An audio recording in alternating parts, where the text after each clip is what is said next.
Spatula. I forgot. It's a baking show! We're allowed to do what we're gonna do in the quarantine.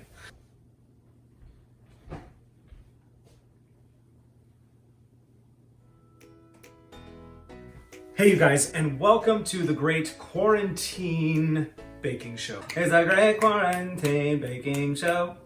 My name is Ryan, aka the BakingSitter, and I'm super excited about today's recipe. It's gonna be delish, it's gonna be amazing, and I promise, each of these recipes are picked and chosen for a reason. I wanted to get recipes that made sure that you guys at home could do. I don't have a million ingredients laying around at my beautiful home that I'm staying quarantined in Toms River, New Jersey, thanks to my beautiful friends Nicole and Billy, housing me in their beautiful home during this crazy, crazy time. So I hope everybody's safe and well and in a good place to pause the craziness of the world and just join us today for a quick little bake. It'll be fun. Put a little smile on your face. Pour a little vino. Because it's 3 o'clock in the afternoon, and why not? Why not? Oh. So cheers. Let's do another recipe.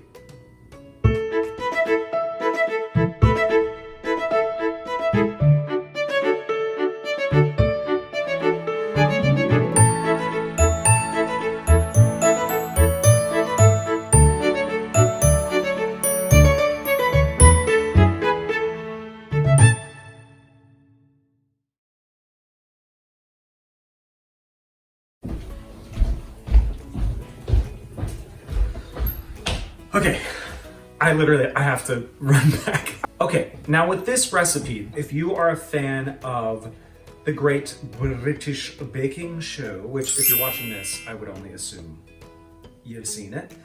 But you know in the opening credits when it's like,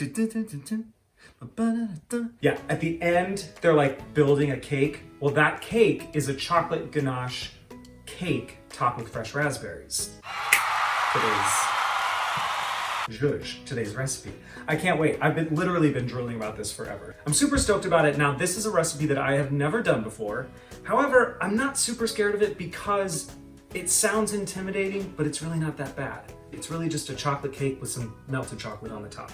So the first thing that you're going to do is you're going to melt 2 tablespoons of butter and 2 ounces of 53% cacao chocolate. If you don't have 53%, some dark chocolate, some very mild dark chocolate would do just fine too. Kind of whatever you have in your fridge, but if you can find at the grocery store, 53%, that would be perfect. It's just the right amount of sugar to cocoa. So now we're just going to take our chopped chocolate chunks and add them right into our bowl. Now you want to make sure you get a bowl that is heat resistant as well, because we're going to add in that boiling water. Then our 2 tablespoons of room temperature unsalted butter and our boiling hot water. Add it right in there and just give it a good mix. So you just mix that together till it's nice and smooth. You want just a very silky texture. It's a lot of water, but all of that water is going to get evaporated and soaked into the flour anyway. So it sort of smells just like watery chocolate, because that's all it is.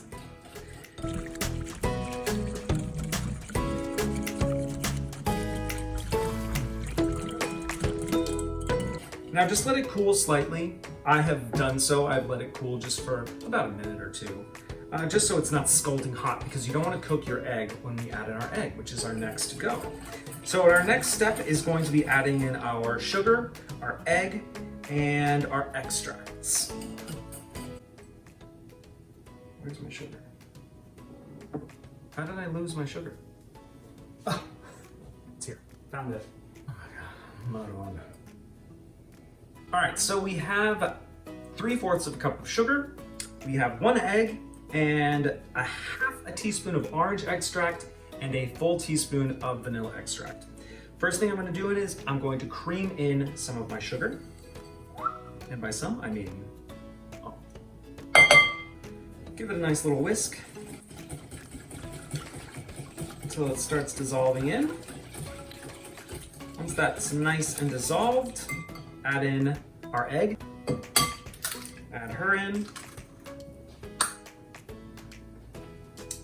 We're going to do a half a teaspoon orange extract and a full teaspoon of vanilla.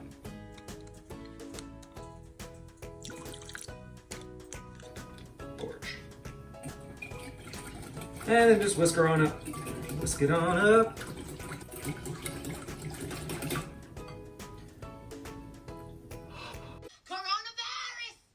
Oh, that smells amazing. Oh, ooh, that smells great. All right, so now you're just gonna whisk all of that nice and together till it has a gorgeous kind of smooth, silky consistency. And already the aroma of the orange and the vanilla smells incredible with the chocolate. Chocolate! We love. And then finally, of our wet ingredients, you're gonna add in your buttermilk.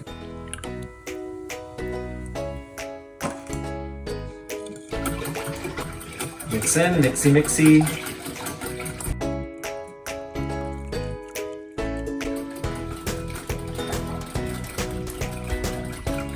Gorge.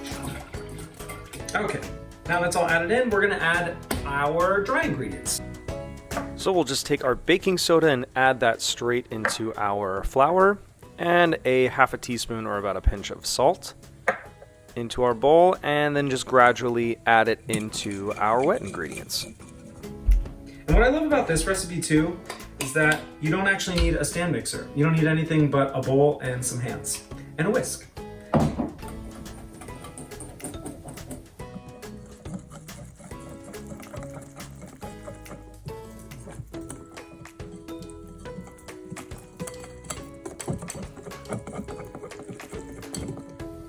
Now this is going to be a very runny texture, and that's okay, because that actually means it's a very moist, wet cake.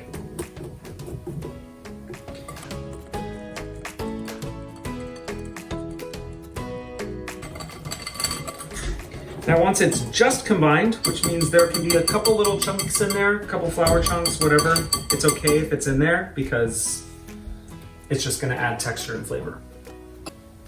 Okay, now that everything is nice and combined, we are ready to pour it into our prepared baking tin. Now in the recipe it did not clarify this, but I always get paranoid. So I always butter and line my baking dish because nothing's worse than a beautiful cake sticking to the inside of a pan. It's the worst. I've done it so many times. And in we're gonna go. Here we go.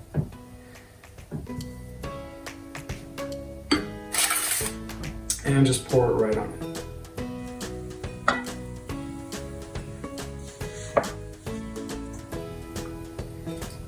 And just get your spatula to get out all the goodies. Gorgeous. Oh, it smells so incredible. Great. And there you have it. She's ready to bake. So we'll stick this in the oven, preheated at 350. And we're gonna bake it for about 18 to 20 minutes. A few moments later.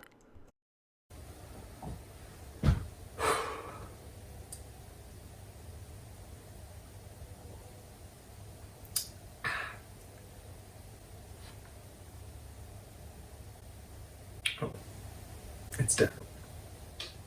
Okay.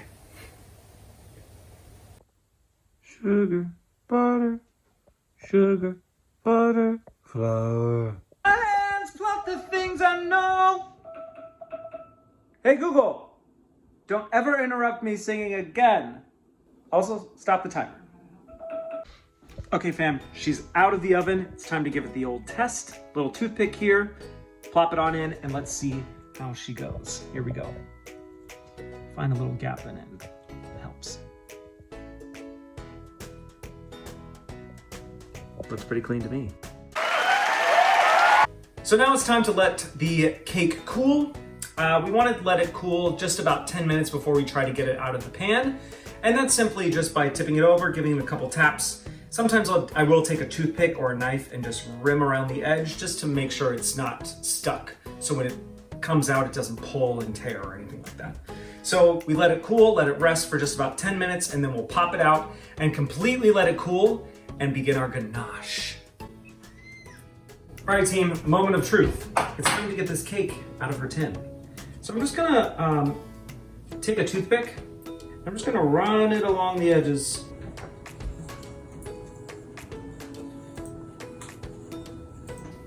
It's definitely not stuck, which is great. Oh, but it smells.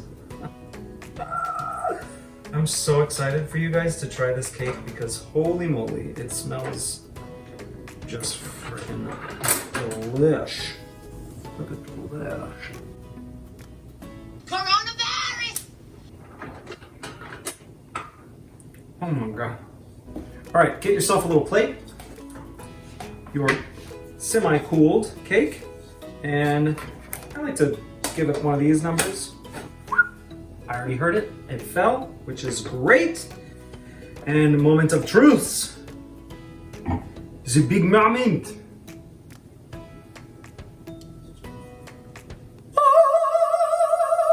Pull her off.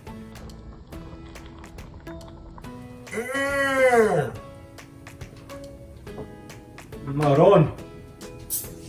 This is a very spongy cake, very soft, very moist. If you don't like the word moist, get over it!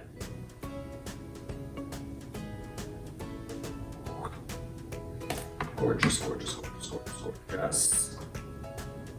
Right on to there. Beautiful. Here she is. Miss America. All right, it's time to make the ganache, which is my personal favorite part, because how could it not? It's silky, it's delicious, and ganache sounds intimidating. I understand. I am of the same mindset. Yeah. I'm gonna make it not so scary for you. The not so scary ganache. Bowl. 3 ounces of our same 53% cacao chocolate chunks. And just behind me, I have boiling a boiling pot of our yummy, yummy milk. Heavy cream. Excuse me, half and half. 1/4 cup of half and half. And pour that right into our chocolate.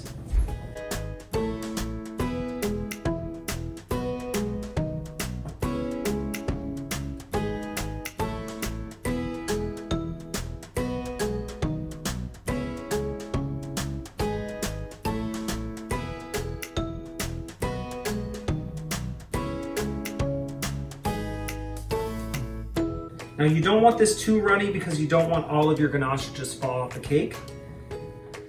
This consistency is looking gorgeous.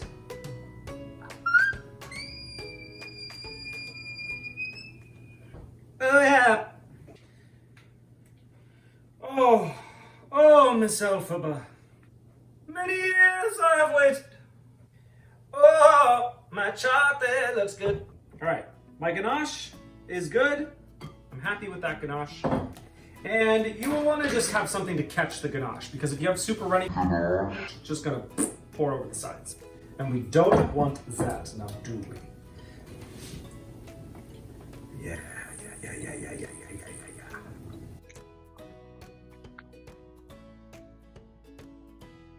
All right, this ganache is ready to go. I'm sorry. And now we pour.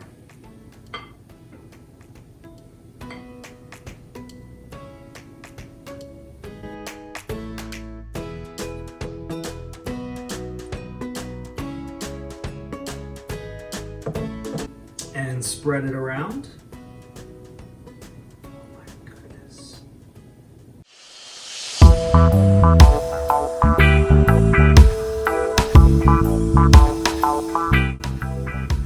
This looks unbelievable. It's shiny.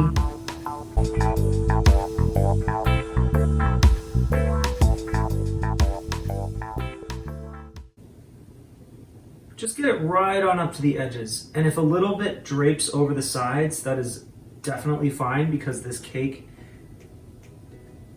is meant to look a little bit on the rustic side.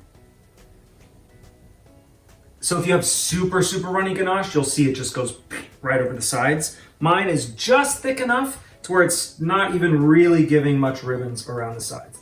Now you do want to work a little bit quickly because ganache will set quite quickly.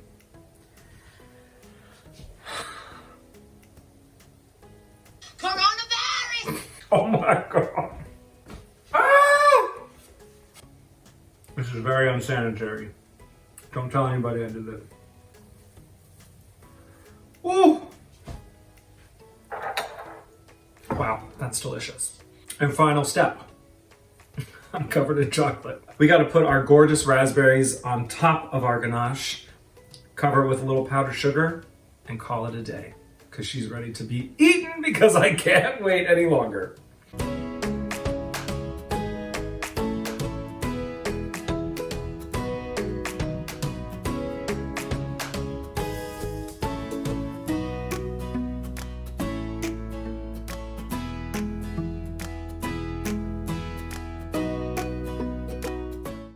All right, time to finish her off.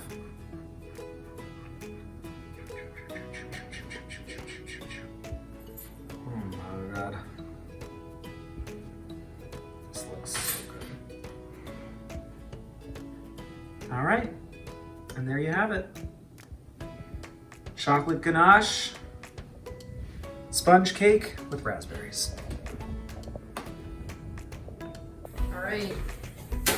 A moment of truth. It's a moment of truth. You're also on camera. Great.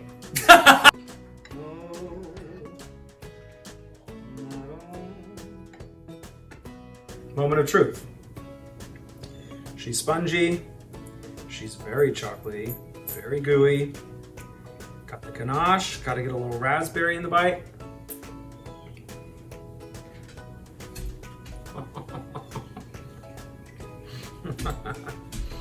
Woo! You know when it hits like that little spot, that little tingly spot, and get little goosebumps? Yeah. That's what's up. So good! All right, have fun. See you next time.